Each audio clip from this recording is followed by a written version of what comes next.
اعوذ باللہ من الشیطان الرجیم بسم اللہ الرحمن الرحیم۔ سورہ تغابن میں ایمانی مباحث اور یہ جامع ترین صورت ہے، لیکن ایک بات یہ ہے کہ سورہ حدید کے بعد نمبر 2 میں سمجھتا ہوں کہ یہ سورہ مبارکہ بھی اللہ نے مجھے عطا کی ہے۔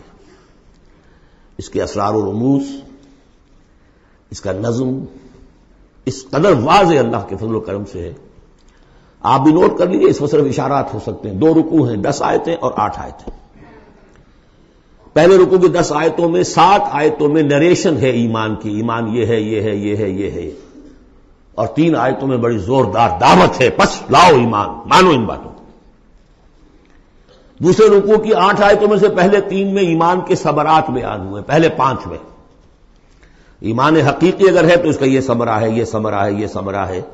اس درخت میں اگر آم کا درخت صحت مند ہے تو آم لگتے ہیں کہ نہیں؟ تو ایمان کا درخت صحت مند ہے اگر تو اس میں کوئی ثمرات لگیں گے، کوئی پھل لگیں گے کہ نہیں؟ یا ٹھنڈی ہے؟ تو وہ درخت، وہ پھل کون سے ہیں؟ کچھ داخلی پھل ہیں جو انسان کے اندر کھلتے ہیں پھول، کوئی باہر ہیں جو ظاہر ہوتے ہیں، اور پھر آخر میں 3 آیتوں میں زوردار دعوت ہے کہ ان تقاضوں کو پورا کرو۔ بسم اللہ الرحمن الرحیم۔ یسبح للہ ما فی السماوات و ما فی الارض۔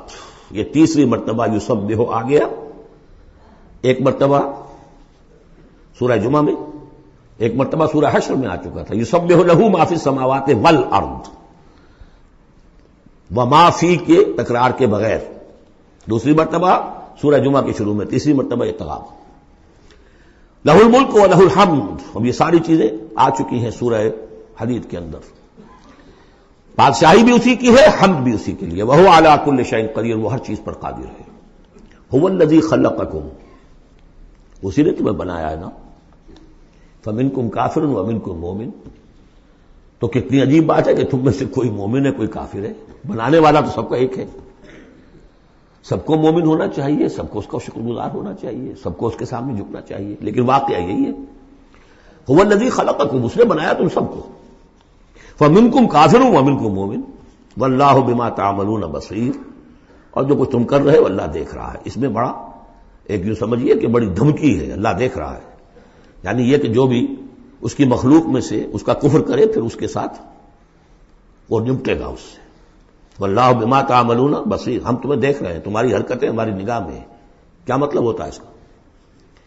خلق السماوات والارض بالحق، اس نے آسمان اور زمین پیدا کیے ہیں ایک پرپس کے ساتھ، باطل نہیں ہے یہ تخلیق، عبث نہیں ہے یہ تخلیق، حق کے ساتھ، با مقصد، با نتیجہ۔ اور خاص طور پر تم اس کی کریشن کا کلائمیکس، وَصَوَّرَكُمْ فَأَحْسَنَ صُوَرَكُمْ، اور تمہاری جو نقشہ کشی کی ہے تو کتنی عمدہ کی ہے۔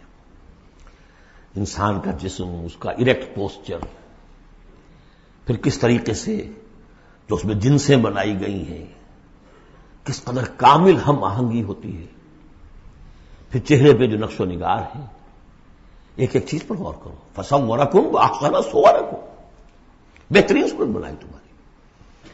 وَإِلَيْهِ الْمَصِيرُ، اسی کی طرف لوٹ کر بھی آنا ہے۔ یہ سب کچھ بنا کر ایسے نہیں چھوڑ دیا تمہیں، تم اتنی گھٹیا شے نہیں ہو کہ بس اٹھا کے پھینک دی، نہ کھلونا ہو کہ کھیلے اور بس اس کے بعد جی اٹھتا گیا۔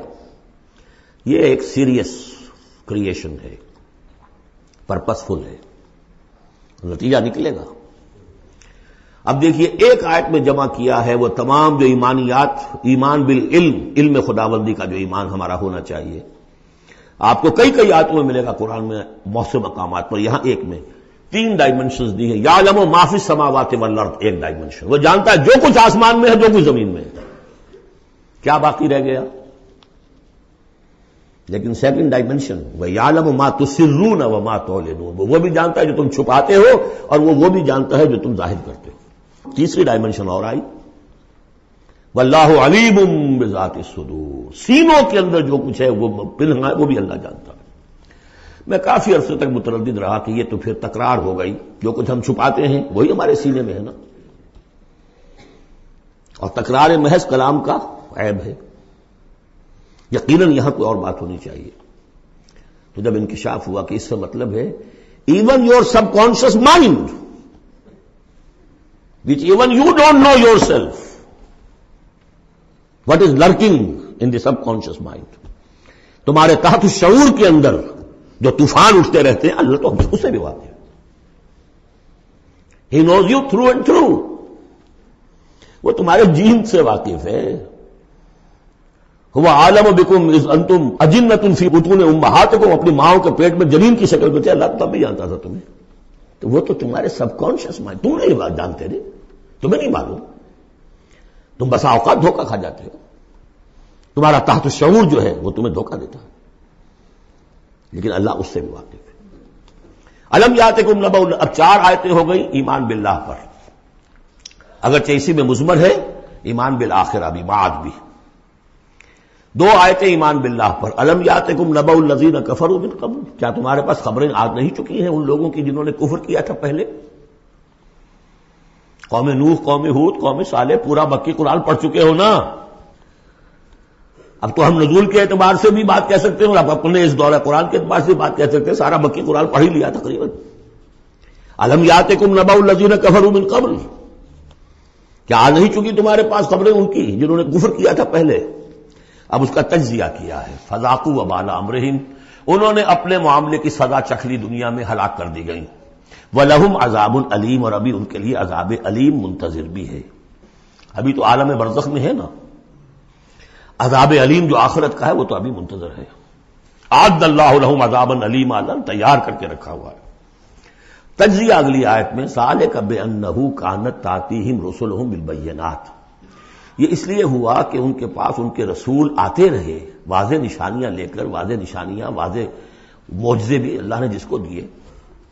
فقالوا، تو انہوں نے کہا اب بشر یہدوننا، کیا بشر انسان ہمیں ہدایت دیں گے؟ فکفروا، اس پر کفر کیا انہوں نے. وتولوا، اور رخ پھیر لیا، گردن موڑ لی.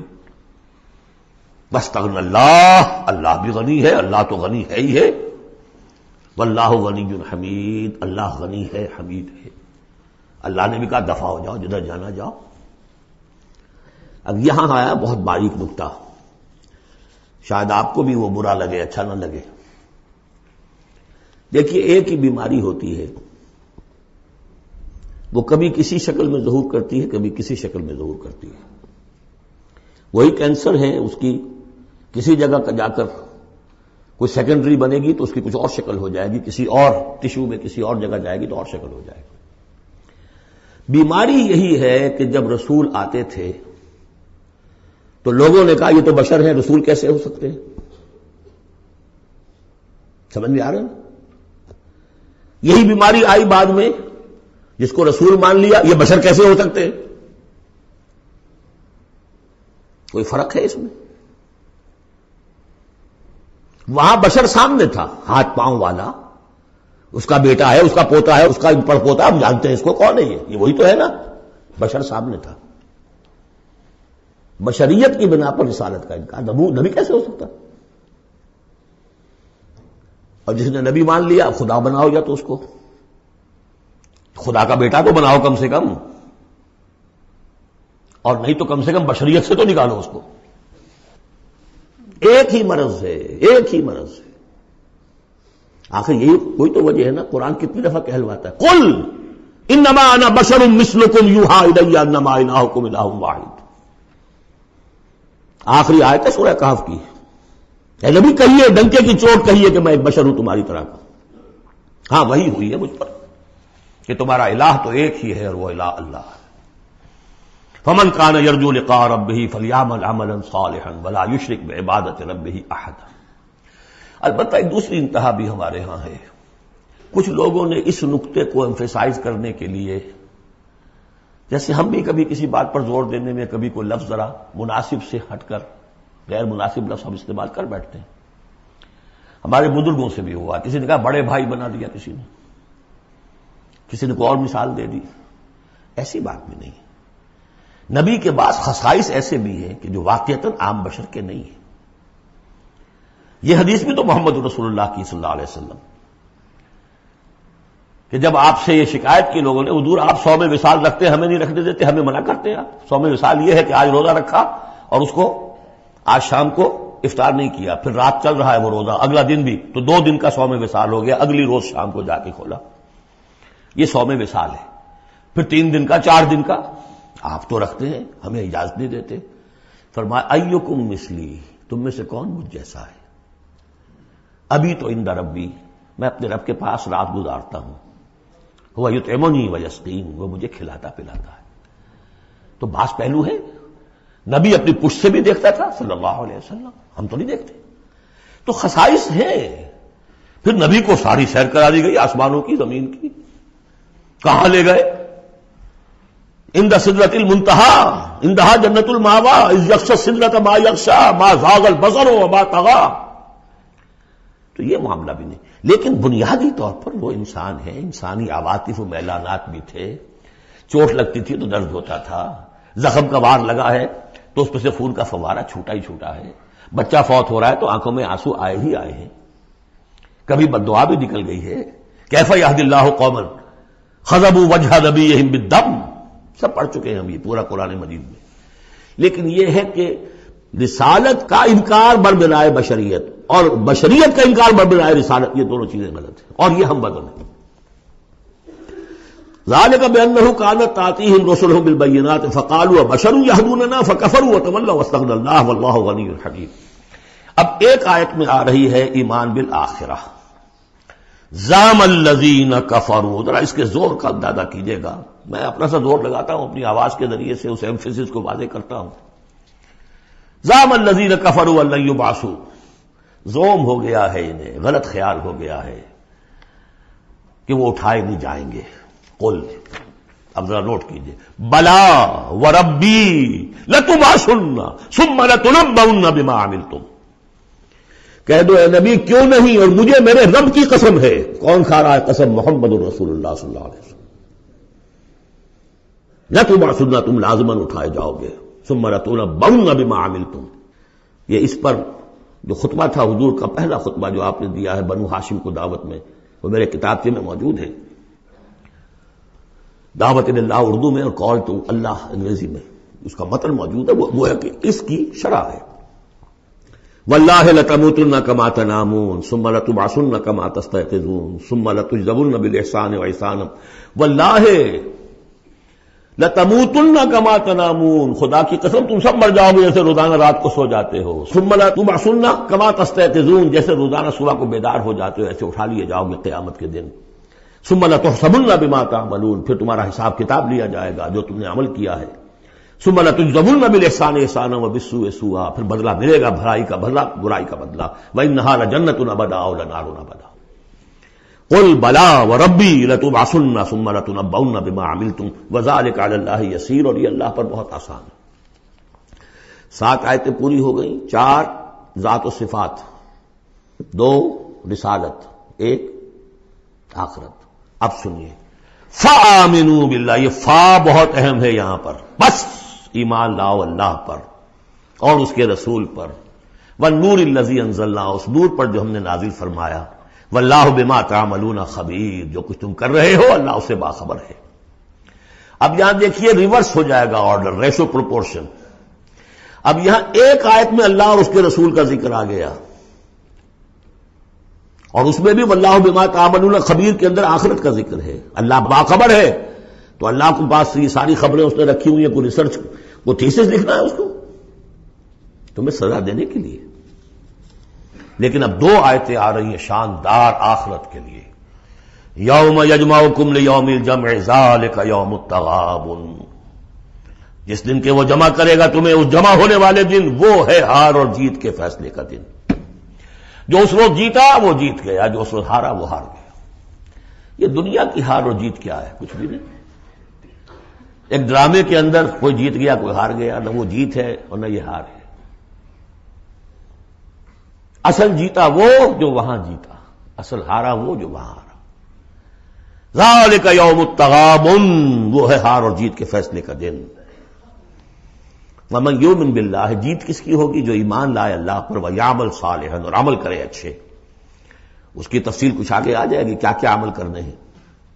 یکفر عنہ سیئاتہ، اللہ تعالیٰ اس سے اس کی برائیوں کو دور کر دے گا، ویدخلہ جنات تجری من تحتہا الانہار، اور ان باغات میں داخل کرے گا جن کے دامن میں ندیاں بہتی ہوں گی، خالدین فیہا ابدا، وہ رہیں گے اس میں ہمیشہ ہمیش۔ ذالک الفوز العظیم، یہ ہے بڑی کامیابی۔ والذین کفروا وکذبوا بآیاتنا اولئک اصحاب النار خالدین فیہا، اور جو لوگ انکار کریں گے اور تکذیب کریں گے ہماری آیات کی، وہ ہوں گے جہنمی اور رہیں گے اس میں ہمیشہ ہمیش، وبئس المصیر، اور یہ برا ٹھکانہ ہے۔ 10 آیات میں ایمانیات ثلاثہ کی بہترین جامع ترین تعبیر، تجزیہ، اور ایک زوردار دعوت ایمان، فآمنوا باللہ ورسولہ۔ اب جو 8 آیات ہیں 5 میں اب ثمرات ایمانی۔ پہلا ثمرہ کیا ہے؟ ما صاب من مصیبت الا باذن اللہ ومن یؤمن باللہ یہد قلبہ واللہ بکل شیء علیم۔ اگر اللہ پر ایمان حقیقت میں دل میں پیدا ہو گیا تو تمہیں معلوم ہے کہ پتہ تک جنبش نہیں کر سکتا جب تک کہ اللہ کا اذن نہ ہو۔ تم پر کوئی مصیبت کیا بغیر اللہ کے اذن کے آ گئی ہے؟ کیا بغیر اس کے علم کے آ گئی ہے؟ اور اگر اللہ کے اذن سے آئی ہے تو تمہارے ایمان کا تقاضا ہے کہ سمجھو کہ اس میں خیر ہی ہوگا، چاہے یہ مجھے اس وقت بری لگ رہی ہے، مجھے اچھی نہیں لگ رہی ہے، خیر ہوگا۔ عسیٰ ان تکرہوا شیئا وہو خیر لکم۔ لہذا بندہ مومن کی زبان پر کیا دل میں بھی کبھی اللہ کے خلاف شکایت کا انداز پیدا نہ ہو۔ یہد قلبہ، تسلیم و رضا، جو اللہ کی طرف سے آئے۔ ہم بھی تسلیم کی خو ڈالیں گے، بے نیازی تیری عادت ہی صحیح۔ نہ شبد نصیب دشمن کے شبد ہلاک تیرت، سر دوستاں سلامت کے تو خنجر آزمائی۔ اے اللہ جو تیری طرف سے خیر، بیدک الخیر۔ یہ تسلیم و رضا ہے، مقام تسلیم۔ علامہ اقبال نے بہت پرشکو انداز میں کہا ہے کہ اقدہا کے مقام رضا کشود مرا، بروں کشید ز پیچا کے ہست و بود مرا۔ آدمی پہ تکلیف کیوں آئی، کیا آئی، اس نے کیا، اس نے کر دیا، یہ ہو گیا تھا، وہ ہو گیا تھا، یہ نہیں کرنا چاہیے تھا، میں نے یہ کام غلط کیا، لگے رہو اسی پیچ و تاب میں۔ بندہ مومن کہتا ہے جو آیا میرے رب کے حکم سے آیا، کس کوئی بھی ذریعہ بن گیا ہو وہ ٹھیک ہے، اس کے بدلہ لے وہ ٹھیک ہے، وہ قانون کا معاملہ ہے۔ وَلَكُمْ فِي الْقِصَاصِ حَيَاةٌ يَا أُولِي الْأَلْبَابِ، اللہ کے خلاف شکایت نہیں۔ برو کشید نہ پیچا کہ ہست و بود مرا، یہ ہے، یہ تھا، یہ کیوں ہو گیا، یہ کیسے ہو گیا، اس سارے چکر سے مجھے نکال لیا۔ کس چیز نے نکال لیا؟ کہ اقدہا کے مقام رضا کشود مرا، یہ مقام رضا نے کیسے کیسے میرے عقدے حل کر دی۔ اب میں تفصیل میں جا نہیں سکتا، اس پر میرے بڑے بڑے کیسز موجود۔ یہ بتانا میں بھول گیا ہوں آپ کو کہ وہ جو منتخب نصاب جس کا میں تذکرہ کرتا آیا ہوں، یہ ساری صورتیں ان میں داخل ہیں۔ یہ اس کا چوتھا حصہ جو تھا سورہ صف، سورہ جمعہ، سورہ منافقون، اور یہ سورہ تغابن دوسرے حصے کی صورت ہے، یہ ایمان کی حقیقت پر۔ سورہ فاتحہ، سورہ آل عمران کی آخری آیات، سورہ نور کی آیات نور، اور پھر یہ تغابن۔ تو پہلا ہے نتیجہ تسلیم و رضا۔ دوسرا نتیجہ یہ تو اندر نکلا نا، دل کے اندر احساسات ہیں، یہ پھول اندر کھلتا ہے، باہر نظر نہیں آتا۔ باہر نظر آنے والا بڑا پھول کیا ہے؟ وَأَطِیعُوا اللَّهَ وَأَطِیعُوا الرَّسُولَ فَإِن تَوَلَّیْتُمْ فَإِنَّمَا عَلَىٰ رَسُولِنَا الْبَلَاغُ الْمُبِینُ۔ اطاعت کرو اللہ کی اور اطاعت کرو رسول کی، پھر اگر تم پیٹھ موڑ لو گے تو جان لو کہ ہمارے رسول پر سوائے صاف صاف پہنچا دینے کی کوئی ذمہ داری نہیں، باقی تمہیں خود جواب دہی کرنی پڑے گی۔ اس نے پہنچا دیا، اس نے حکم بتا دیا، اللہ کا یہ حکم ہے۔ وَأَحَلَّ اللَّهُ الْبَيْعَ وَحَرَّمَ الرِّبَا، تم پڑے رہو اپنے الجھنوں میں اور اشکالات میں، انما البیع مثل الربا، لیکن احل اللہ البیع وحرم الربا، اللہ نے حلال کیا ہے بیع کو، حرام کیا ربا کو۔ ہو آر یو، یہ ہو آر یو سے مجھے وہ شعر بھی یاد آ گیا ہے جو مقام تسلیم و رضا پر کہا ہے اکبر الہآبادی نے، رضائے حق پہ راضی رہ، یہ حرف آرزو کیسا یوں ہو جائے۔ اچھا تم اللہ کو سکھا رہے ہو، یو وانٹ ٹو ٹیچ ہم آرزو، رضائے حق پہ راضی رہے، یہ حرف آرزو کیسا؟ خدا خالق، خدا مالک، خدا کا حکم، تو کیسا؟ ہو آر یو، تو وہی ہو آر یو، اللہ نے فیصلہ کیا ہے یہ حرام ہے یہ حلال ہے، تم اللہ کو مانتے ہو کہ نہیں؟ نمبر 1. رسول کو مانتے ہو کہ نہیں؟ نمبر 2. قرآن کو مانتے ہو کہ نہیں؟ نمبر 3. پھر کوئی دلیل نہیں. نو آرگیومنٹس. آئیدر اوبے اور گو اوے. تیسرا راستہ کوئی نہیں. وَأَطِيعُوا اللَّهَ وَأَطِيعُوا الرَّسُولَ وَإِن تَوَلَّيْتُمْ فَإِن تَوَلَّيْتُمْ فَإِنَّمَا عَلَىٰ رَسُولِنَا الْبَلَاغُ الْمُبِينُ اللَّهُ لَا إِلَٰهَ إِلَّا هُوَ وَعَلَى اللَّهِ فَلْيَتَوَكَّلِ الْمُؤْمِنُونَ. پھر ایک پھول اندر جو کھلا ہے دل میں کھلے گا، ذہن میں کھلے گا، توکل. اللہ ہی وہ ہے کہ جس کے سوا کوئی الہ نہیں. اس کی مرضی کے بغیر کوئی چیز جنبش نہیں کر سکتی. تمہارے کیے کیا ہو جائے گا؟ کچھ نہیں ہوگا. تمہارا کام ہے اپنی سی محنت کر کے نتیجہ اللہ پر. سارے وسائل موجود ہو تب بھی یہ نہ سمجھنا کہ یہ کام میں کر سکتا ہوں. گاڑی ہے، آج ہی ٹیوننگ بھی کرائی ہے، اس کے ٹینک بھی فل ہے، سب کچھ ٹھیک ہے، میں صبح ضرور جاؤں گا. جب بھی یہ کہو گے ایمان سے دور ہو گئے. وَلَا تَقُولَنَّ لِشَيْءٍ إِنِّي فَاعِلٌ ذَلِكَ غَدًا إِلَّا أَن يَشَاءَ اللَّهُ. کبھی مت کہنا کہ یہ کام میں کل ضرور کروں گا مگر انشاءاللہ کے ساتھ. اللہ چاہے گا تو ہوگا ورنہ نہیں. اور سارے تمہارے پاس وسائل ہیں، تم کہو گے فتح ہی فتح ہے اب تو وہ حال ہو جائے گا جو غزوہ حنین میں ہوا تھا. اذ اعجبتکم کثرتکم، 12,000 کی تعداد، اور ایسی بھگدڑ مچی کہ چند 100 آدمی رہ گئے. یہ بھی بڑی محنت کر کے سید سلیمان ندوی صاحب نے کھود کریٹ کے نکالے ہیں کہ 300-400 آدمی تھے. استاد نے جو لکھا ہے شبلی نے وہ تو یہ ہے کہ 30-40 مسلمان رہ گئے تھے صرف 12,000 سے. تیسرا یہ پھول ہو گیا اندر والا. اب چوتھا. بڑے خطرناک معاملات آ رہے ہیں، ذرا توجہ سے سنیے. یا ایھا الذین آمنوا ان من ازواجکم واولادکم عدوا لکم فاحذروہم. اے ایمان کے دعوے دارو، تمہاری بیویوں اور تمہاری اولاد میں سے تمہارے دشمن ہیں، ان سے اپنے آپ کو بچا کر رکھو. فاحذروہم، یہی ہم پڑھ چکے ہیں پہلے لفظ. حضور سے کہا گیا تھا ہم العدو فاحذرہم قاتلہم اللہ انا یؤفکون. بیوی کی محبت ہے، بیوی کی فرمائش یہ ہے. اب میاں صاحب جو ہیں کیا کریں، مجبوری. بچوں کو اچھے سے اچھا تعلیم دینی ہے، حلال سے نہیں ہوتی، حرام سے. گھر بار چھوڑو، ملک چھوڑو، جاؤ باہر. بوڑھے ماں باپ مر رہے، پانی دینے والا کوئی نہیں، اور ڈالر اور پیٹرول ڈالر کمانے کے لیے بیٹے گئے ہوئے باہر. کیا کریں؟ مکان بنانا ہے، یہ کرنا تھا، وہ شروع کی تھی، کوٹھی شروع کی تھی، وہ ابھی تک مکمل نہیں ہوئی ہے، وغیرہ وغیرہ. اور کہیں اگر اللہ نے توفیق دے دی ہے دین کی طرف بڑھنے کی اور کام کرنے کی تو سب سے پہلے تو آڑے آتی ہے عام طور پر بیوی. دماغ خراب ہوا آپ کا، وہ بھی تو بڑا دیندار ہے، آپ سے زیادہ لمبی داڑھی ہے اس کے، وہ تو ساری رشوتیں بھی لیتا ہے اور یہ بھی کرتا ہے وہ بھی کرتا ہے. آپ ہی بڑے دیندار بن کر آ گئے. ناشتے پہلے ہوتے تھے پراٹھوں کے اور انڈوں کے، اور اب مل رہی ہے سوکھی روٹی. ظاہر بات ریزنٹمنٹ تو ہوگی. ان من ازواجکم واولادکم عدوا لکم فاحذروہم. یہ بالکل الٹی باتیں ہیں ہمارے تصورات کی، بالکل برعکس. انقلابی تحریک کے اعتبار سے 100% ہر چیز فٹ بیٹھتی ہے. وہ تصور نہ ہو تو یہ ساری باتیں جو ہیں یہ ایسی منتشر ہو جاتی ہیں، انمل بے جوڑ سی ہیں. یا ایھا الذین آمنوا ان من ازواجکم واولادکم عدوا لکم فاحذروہم.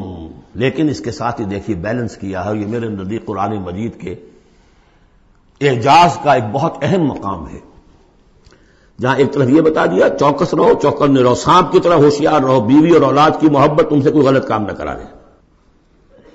لیکن یہ بھی نہیں کہ گھر کو آپ میدان جنگ بنا لیں، بلکہ معاف کرو، بخش دو. ساتھ یہ بھی ہے بیلنس کا ہے. وَإِن تَعْفُوا وَتَصْفَحُوا وَتَغْفِرُوا. 3 الفاظ آ رہے ہم مانی، اگرچہ معنی مختلف ہے.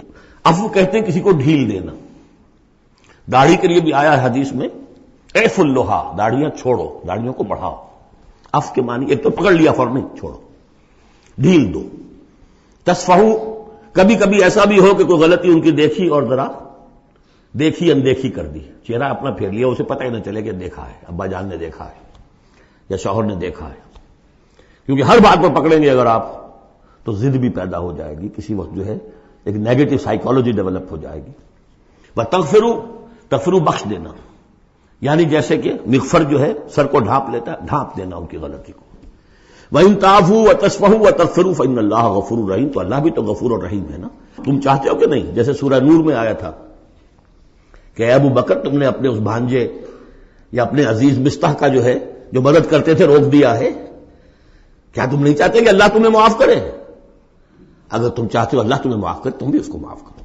وَإِن تَعْفُوا وَتَصْفَحُوا وَتَغْفِرُوا فَإِنَّ اللَّهَ غَفُورٌ رَحِيمٌ. اب یہ آ گیا.